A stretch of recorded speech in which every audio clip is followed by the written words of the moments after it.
그림교회 교우 여러분, 지난 한 주간 동안에도 평안하셨습니까? 벌써 10월 마지막 주일입니다. 이제 여러분 뵐 날도 얼마 남지 않았습니다. 지난해 10월 초에 동대구역에 20대 후반에서 30대 초반의 성인 남녀 3명이 각각 다른 지역으로부터 KTX를 타고 도착했습니다. 이들이 KTX에서 내려 이동한 곳은 대구 달성군에 있는 작은 빌라였습니다. 대충 감이 오시죠? 빌라 주인 29살 변 씨를 포함해서 생면부지의 2030 세대 남녀 4명이 작은 빌라에 모여 얼굴을 마주한 목적은 딱 하나입니다. 극단적인 선택을 하고 싶었지만 혼자 하기는 무섭고 두려웠기 때문입니다. 서울에서 온 24살 최 씨는 어릴 때부터 보육원에서 자랐습니다. 그러다가 어려운 환경에서 힘겹게 번 돈을 믿었던 친구에게 다 떼이고 사기를 당하고 그 후에는 집도 없이 떠돌다가 자살을 하려고 변 씨의 빌라를 찾아온 것입니다. 경주에서 찾아온 31살 서 씨는 다니던 직장에서 실직하고 방황하다가 자살을 결심했습니다. 또한 장소를 제공한 빌라 주인 변 씨는 이혼이 자살을 결심한 결정적인 이유였습니다. 그런가 하면 경기도 여주에서 온 22살 여성 송 씨는 우울증을 앓고 있었습니다. 송 씨는 그날 모인 4사람 중에서도 나이가 가장 어린 데다가 부모님도 멀쩡하게 살아계셨는데 자살을 결심하고 그 빌라를 찾아온 것입니다. 그런데 이렇게 서로 처음 만난 2030 세대 4사람이 자살이라는 같은 목적을 위해 모였지만 그 과정에서 결국 빌라 주인 변 씨만 자살을 했고 나머지 3사람은 변 씨의 자살을 방조한 죄목으로 검찰에 의해 기소되었습니다.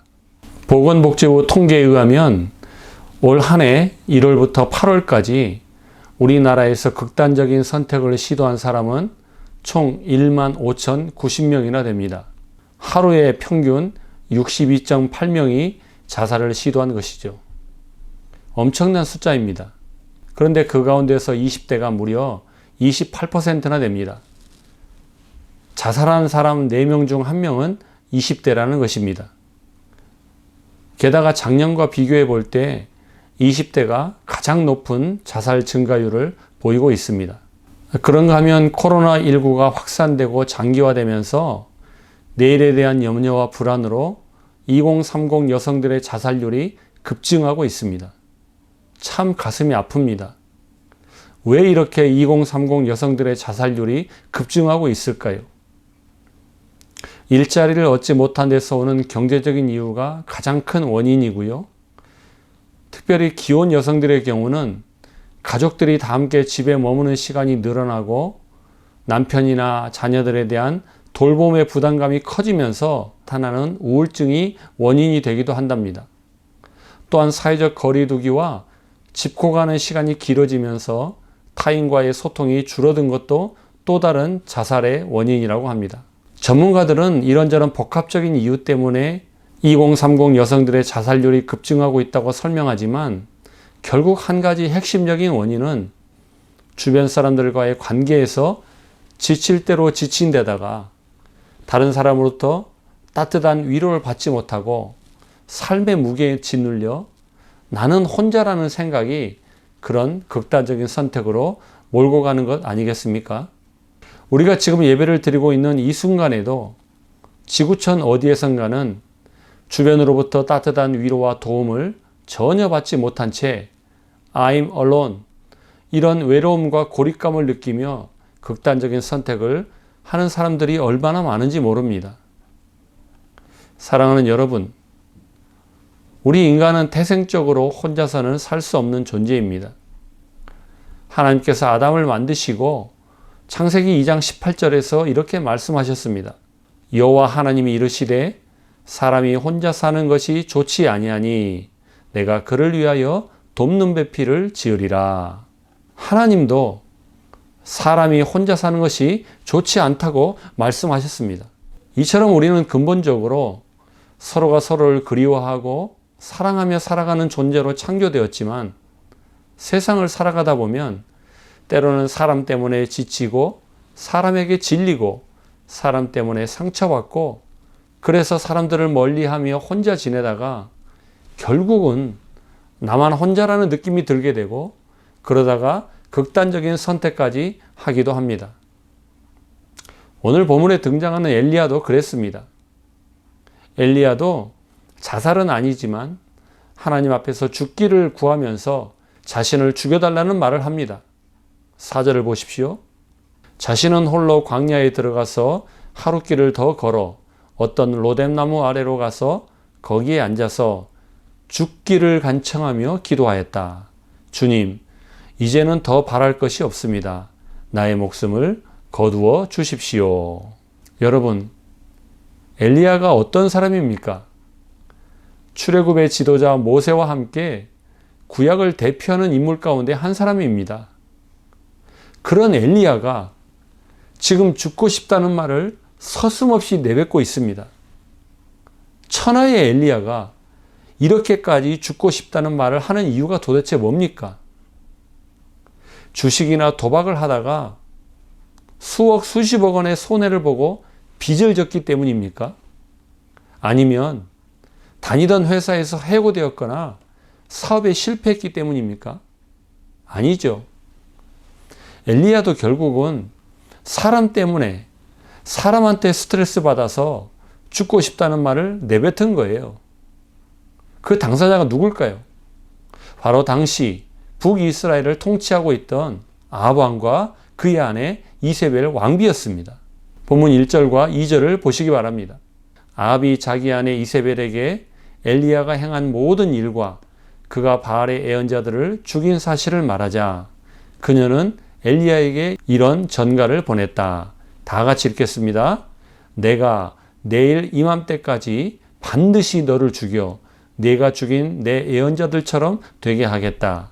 내가 만일 그렇게 하지 않으면 신들이 나에게 무서운 벌을 내리기 원한다. 이세벨 왕비는 엘리야가 갈멜산에서 바알과 아세라 선지자들을 상대로 누가 참신인가를 놓고 850대 1로 치열한 영적 전쟁을 벌인 후에 바알의 선지자들을 모조리 처단했다는 소식을 듣자마자 길길이 뛰었습니다. 그러면서 내가 내일 이맘때까지 엘리야 그놈을 죽이지 못하면 내 손에 장을 지진다라면서 엘리야에게 사실상 사형 선고를 내린 것입니다. 엘리야가 이 소식을 듣고 얼마나 정신적으로 스트레스를 받았으면 걸음아 날 살려라 하고 이스라엘 땅의 가장 남쪽인 브엘세바까지 논스톱으로 도망을 쳤습니다. 이런 엘리야를 하나님은 못난 놈이라고 나무라거나 비난하지 않고 오히려 따뜻하게 품어주시고 위로해 주셨습니다. 5절부터 7절까지를 다 같이 읽겠습니다. 시작. 천사가 그를 어루만지며 그에게 이르되 일어나서 먹으라 하는지라. 본즉 머리맡에 숯불에 구운 떡과 한 병 물이 있더라. 이에 먹고 마시고 다시 누웠더니 여호와의 천사가 또다시 와서 어루만지며 이르되 일어나 먹으라. 네가 갈 길을 다 가지 못할까 하노라. 여러분은 이 말씀을 읽으면서 어떤 느낌이 드십니까? 저는 이 말씀을 읽으면서 이 찬양이 생각났습니다. 하나님은 너를 만드신 분, 너를 가장 많이 알고 계시며, 하나님은 너를 만드신 분, 너를 가장 깊이 이해하신단다. 하나님은 너를 인도하는 분, 광야에서도 폭풍 중에도 하나님은 너를 인도하는 분, 푸른 초장으로 인도하신단다. 그의 생각 셀 수 없고 그의 자비 무궁하며 그의 성실 날마다 새롭고 그의 사랑 끝이 없단다. 하나님은 저와 여러분을 만드신 분입니다. 저와 여러분을 만드셨기 때문에 우리를 가장 잘 아시는 분이 바로 하나님이십니다. 아멘이십니까? 이 찬양의 가사에서도 고백하고 있듯이 하나님은 너를 만드신 분, 너를 가장 깊이 이해하신단다. 이렇게 고백하고 있잖아요. 죽음의 공포를 느끼며 그 먼 길을 먹지도 쉬지도 못하고 달려온 엘리야를 가장 깊이 이해하시는 하나님의 위로는 수고했다라든지 얼마나 힘들었니라든지 이런 식의 말뿐만인 위로가 아니라 천사를 보내셔서 엘리야에게 먹을 것을 제공하시고 쉴 수 있도록 실제적으로 위로해 주셨습니다. 저는 성경에서 이 부분을 읽을 때마다 마음이 뜨거워지고 참 은혜가 됩니다. 왜냐하면 지나온 저의 세월을 되돌아볼 때마다 하나님은 내가 영적으로나 육적으로 언제 배가 고프고 목말라 했는지를 아셨습니다. 하나님은 내가 삶의 무게에 짓눌리고 사람들한테 치이고 지쳐서 아무것도 할 수 없고 한 걸음도 나아가지 못할 때가 언제인지를 너무나 잘 알고 계셨습니다. 그리고 너무너무 힘들어 정말 죽을 것 같고 낙심되는 순간에 한결같이 저를 찾아오셨습니다. 그것도 그냥 오신 것이 아니라 참된 위로자로 나의 컴포터로 찾아오셨습니다. 뿐만 아니라 하나님은 엘리야의 경우처럼 내가 지금 어디에 있고 내가 지금 어떤 상태에 있는지를 정확히 알고 계십니다. 알고 계실 뿐만이 아니라 나에게 지금 필요한 것을 정확하게 공급해 주시는 나의 컴포터가 되십니다. 아멘이십니까? 엘리야는 다시 기력을 회복하고 40주야를 걸어 호렙산에 도착합니다. 그때 하나님께서 다시 엘리야에게 이렇게 2번씩이나 묻습니다. 저를 따라 하시기 바랍니다. 엘리야야, 내가 어찌하여 여기 있느냐? 사랑하는 드림교회 형제자매 여러분, 엘리야야, 내가 어찌하여 여기 있느냐라는 질문은 엘리야야, 지금 뭘 하고 있느냐는 뜻입니다. 이 말은 엘리야를 야단치시거나 책망하시는 것이 아니라 사람 때문에 지칠 대로 지친 엘리야를 위로하시고 회복시키시는 하나님의 고차원적인 솔루션입니다. 그렇다면 하나님께서 엘리야에게 2번씩이나 이 질문을 하신 이유는 뭘까요? 엘리야가 하나님이 듣고 싶어 하시는 대답을 하지 않았기 때문에 반복해서 물어보신 것일까요? 그렇지 않습니다.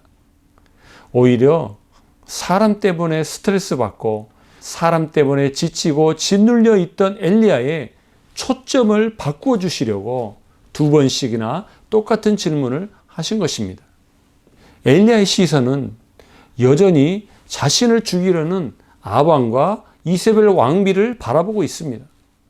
엘리야의 귀는 여전히 자신에게 내려진 사형 선고만 듣고 있습니다. 엘리야의 감정은 여전히 자신은 혼자라고만 느끼고 있습니다. 지금 엘리야의 초점은 오로지 자기 자신에만 집중되어 있습니다. 그러니까 하나님은 보이지 않고 주위에 아무도 자기를 도와주는 사람이 없고 위로해주는 사람이 없다고 느끼는 것입니다. 그래서 엘리야는 10절에서 이렇게 대답합니다. 같이 읽겠습니다. 시작. 그가 대답하되 내가 만군의 하나님 여호와께 열심히 유별하오니 이는 이스라엘 자손이 주의 언약을 버리고 주의 제단을 헐며 칼로 주의 선지자들을 죽였음이오며 오직 나만 남았거늘 그들이 내 생명을 찾아 빼앗으려 하나이다. 따라하시기 바랍니다. 오직 나만 남았거늘. 영어 성경 NLT 버전에서는 I am the only one left라고 번역을 합니다. 나만 혼자 남았다는 것입니다. 다른 말로 하면 I'm alone. 나는 혼자라는 것입니다. 사실 엘리야가 이런 말을 하는 것도 어느 정도는 이해가 됩니다.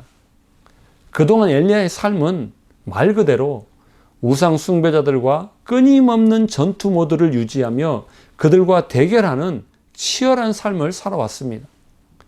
아마도 잠시도 쉴 틈이 없는 고단하고 긴장된 시간의 연속이었을 것입니다.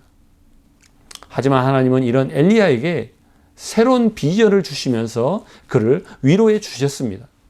엘리야를 어떻게 위로하셨는지 첫째 같이 읽겠습니다. 시작. 사람에게 지치고 스트레스 받았다면 이제는 사람을 섬기고 세우는 삶을 살아가라. 엘리야와 같은 사역자들이 공통적으로 경험하게 되는 현상은 사람으로 인한 스트레스와 이로 인한 슬럼프입니다. 특히 엘리야 시대는 북이스라엘이라고 하는 나라가 온 나라 전체가 바알 숭배에 빠져 있었기 때문에 하나님만이 참 신이심을 선포하고 증거했던 엘리야의 삶은 하루하루가 긴장의 연속이며 전투 모드로 살았을 것입니다. 따라서 엘리야는 사람 때문에 지치고 사람 때문에 엄청난 스트레스를 받았을 것입니다. 이런 엘리야를 위로하시는 하나님의 솔루션은 가장 먼저 이제는 사람들과 대결 모드로 살지 말고 사람을 섬기고 사람을 세우는 일을 하라고 하셨습니다. 본문 15절과 16절입니다. 여호와께서 그에게 이르시되 너는 내 길을 돌이켜 광야를 통하여 다메섹에 가서 이르거든 하사엘에게 기름을 부어 아람의 왕이 되게 하고 너는 또 님시 아들 예후에게 기름을 부어 이스라엘의 왕이 되게 하고 또 아벨 무올라 사바세 아들 엘리사에게 기름을 부어 너를 대신하여 선지자가 되게 하라. 여러분, 저는 이 말씀 속에서 우리를 너무도 잘 아시고 이해하시는 하나님의 놀라운 위로의 말씀을 발견합니다. 저를 따라하시기 바랍니다. 너를 대신하여 엘리사를 세우라. 무슨 뜻일까요? 엘리야야, 이제 너는 퇴장할 때가 되었다는 것입니다. 은퇴하라는 거예요. 젊은 사역자들에게 길을 열어주라는 것입니다.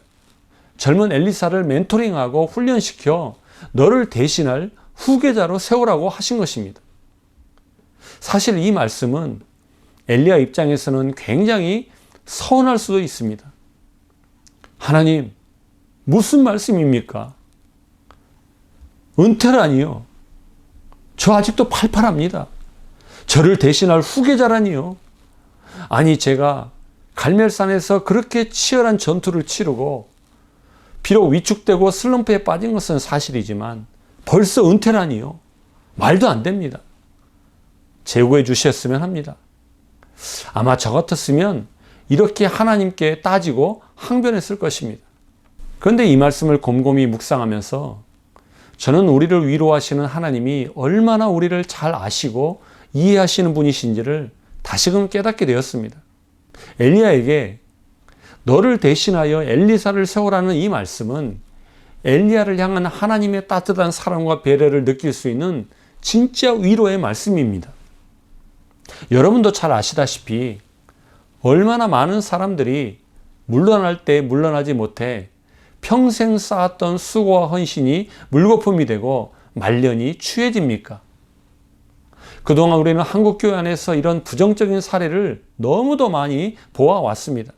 사랑하는 드림교회 형제자매 여러분, 우리가 한평생을 살면서 잘 사는 것도 중요하지만 잘 죽는 것은 더더욱 중요합니다.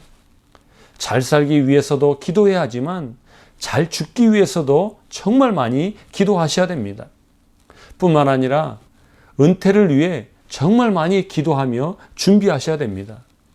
가장 멋진 은퇴는 뭘까요? 두말할 필요 없이 물러날 때를 알고 물러나는 것입니다. 그런데 하나님은 지금 엘리야에게 너무도 아름다운 퇴장을 준비해 주셨습니다. 그동안 혼자서 우상 숭배자들과 고군분투하며 치열하게 살아왔던 엘리야의 삶에 이 얼마나 위로가 되는 말씀입니까?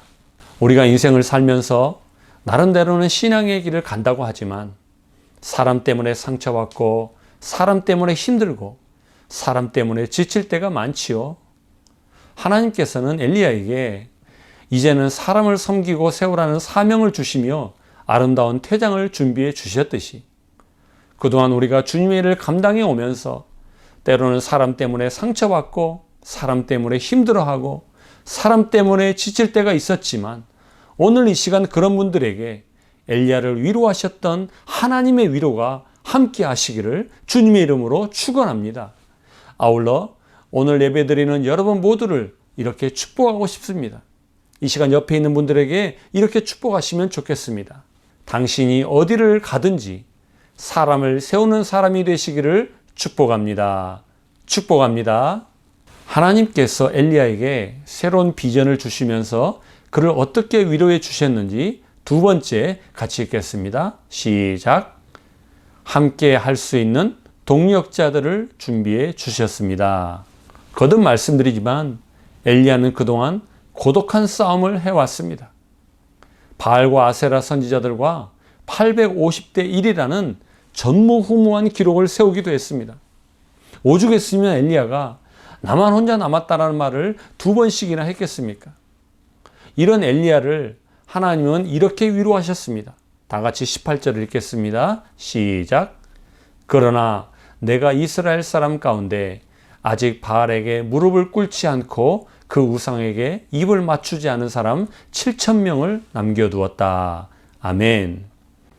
영어 성경 NET 버전으로 보시면 I still have left in Israel 7,000 followers. have left. 현재 완료형으로 되어 있지요. 앞으로 7,000명을 남겨두겠다가 아니라 사람 때문에 지치고 힘들었던 엘리야를 위해 이미 남겨두셨습니다. 그런데요, 저는 18절 앞에 You are not alone이라는 이 문장이 생략되어 있다고 생각을 합니다. 그래서 18절은 이런 의미입니다. You are not alone. I still have left in Israel 7,000 followers. 너는 혼자가 아니야. 내가 이스라엘 땅에 이미 7,000명의 동력자들을 남겨두었다. 저를 따라하시기 바랍니다. 너는 혼자가 아니다. 다시 한번요. 너는 혼자가 아니다. 아마도 사람 때문에 지치고 사람 때문에 스트레스 받고 사람 때문에 상처받고 깊은 슬럼프에 빠져있던 엘리야에게 하나님께서 가장 해주시고 싶었던 위로의 말씀이 바로 이 말씀이었을 것입니다. 나 혼자만 남았다라고 생각했던 엘리야에게 너는 혼자가 아니다라는 이 말씀만큼 엘리야에게 힘이 되는 말씀이 또 어디 있겠습니까? 우리에게도 마찬가지입니다. 여러분, 혹시 이 사진을 보신 적이 있습니까? 저는 이 사진의 제목을 이렇게 붙이고 싶습니다. You are not alone. 미국의 41대 대통령을 역임한 조지 부시 대통령이 그가 현직 대통령으로 있었던 2013년 7월에 당시 그의 나이 89세의 나이에 삭발하고 찍은 사진입니다. 아마도 지금까지 미국의 전 현직 대통령을 통틀어서 일부러 이렇게 삭발한 경우는 조지 부시 대통령이 최초일 겁니다. 그가 삭발했던 이유는 자신의 비밀 경호원 가운데 한 사람이었던 존이라고 하는 사람의 만 2살짜리 아들 패트릭이 백혈병에 걸려 그 병을 치료하느라 머리카락이 빠지게 되자 존과 패트릭을 격려하려고 존의 동료들인 비밀 경호대원들이 삭발을 했습니다. 이 소식을 듣고 미국의 현직 대통령인 조지 부시 대통령도 여기에 동참을 하고 삭발을 했던 것입니다. 백혈병을 앓고 있던 2살배기 패트릭이 그 의미를 알든 모르든 조지 부시 대통령을 비롯하여 비밀 경호대 대원들이 삭발을 했던 의미는 뭡니까? 너는 혼자가 아니야. 우리가 너와 함께 한다는 무언의 강력한 메시지가 아니겠습니까? 마찬가지입니다.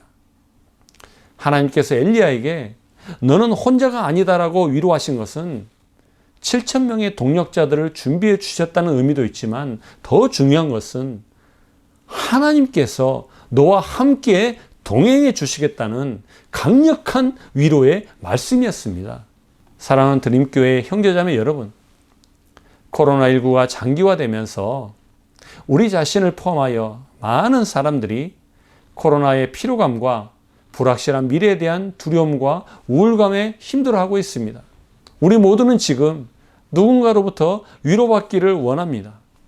하지만 우리는 그동안 다른 사람들과의 관계 속에서 위로받기보다는 상처받고 지치고 힘들 때가 더 많았음을 경험적으로 알고 있습니다. 그렇다면 과연 누가 우리에게 참된 위로를 줄 수 있겠습니까? 엘리야를 위로하셨던 하나님만이 우리의 참된 위로자, 참된 컴포터가 되십니다. 아멘이십니까?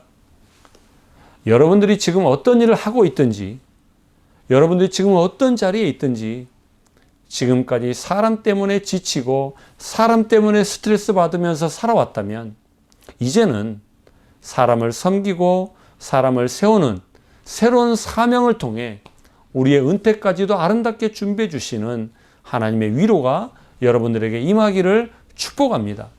맨날 나 혼자뿐이라고 생각하며 외롭고 고독한 시간을 보내왔다면 우리를 위해 신실한 동역자들을 준비해 주실 뿐만 아니라 너는 혼자가 아니다라면서 우리와 함께 해주시는 하나님의 위로가 여러분에게 임하기를 축복합니다. 그리하여 이번 한 주간에도 하나님의 위로를 통하여 내가 먼저 위로받고 받은 위로를 이 세상과 이웃들을 향해 흘려보내는 여러분들의 삶이 되시기를 주님의 이름으로 축원합니다. 기도하겠습니다. 사랑과 은혜가 풍성하신 아버지 하나님, 코로나19가 장기화되면서 내일에 대한 불확실함으로 많은 사람들이 여전히 혼란스러워하고 힘들어하고 있습니다. 우리 모두는 지금 누군가로부터 위로받기를 원하고 있지만, 그래서 때로는 이 사람을 만나기도 하고 저 사람을 찾아가기도 하지만, 그때마다 우리는 번번이 사람들에게 오히려 상처받고 사람들에게 지치고 사람들 때문에 스트레스를 받은 적이 참 많이 있었습니다.